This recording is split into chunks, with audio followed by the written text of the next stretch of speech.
नमस्ते, प्रणाम। मैं देवराजी देवी अपने यूट्यूब चैनल पर आप लोग को स्वागत करती हूँ।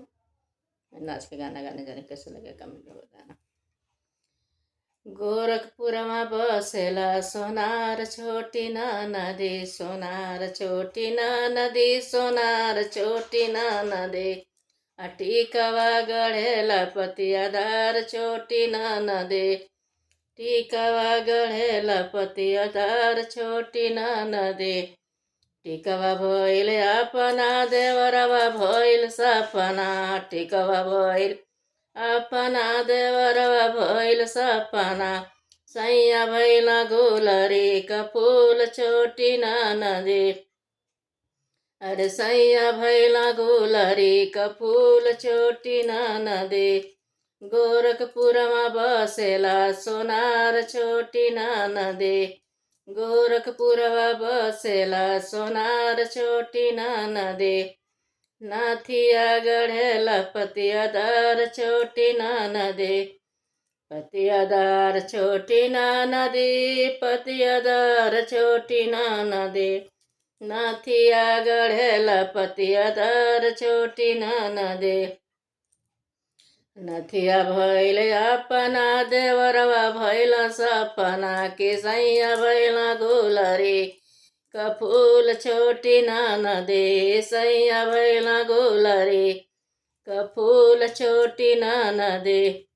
गोरखपुरवा बसेला सोनार छोटी ना नदी, गोरखपुरवा बसेला सोनार छोटी ना नदी। हरवा गढ़ेला पतियादार छोटी ना नदी, अरे हरवा गढ़ेला पतियादार छोटी ना नदी। हरवा भइल अपना देवरवा भइल सपना, देवरवा भइल अपना देवरवा भइल सपना।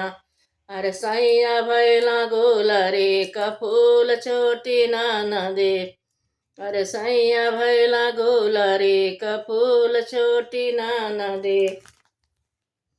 गोरखपुरमा बसेला सोनार छोटी ना नदी, तगड़ी गढ़ेला घुघरुदार छोटी ना नदी, तगड़ी गढ़ेला घुघरुदार छोटी ना नदी। तगड़ी भइल अपना देवरवा भइल सपना, तगड़ी भइल अपना देवरवा भइल सपना। अरे सैया भइल गुलरी का फूल छोटी ना नदी, अरे सैया भइल गुलरी का फूल छोटी ना नदी। गोरखपुरवा लागेला बज, गोरखपुरमा बसेला सोनार छोटी ना नदी, गोरखपुरमा बसेला सोनार छोटी ना नदी। पायल गढ़ेला घुघरुदार छोटी ना नदी, पायल गढ़ेला घुघरुदार छोटी ना नदी।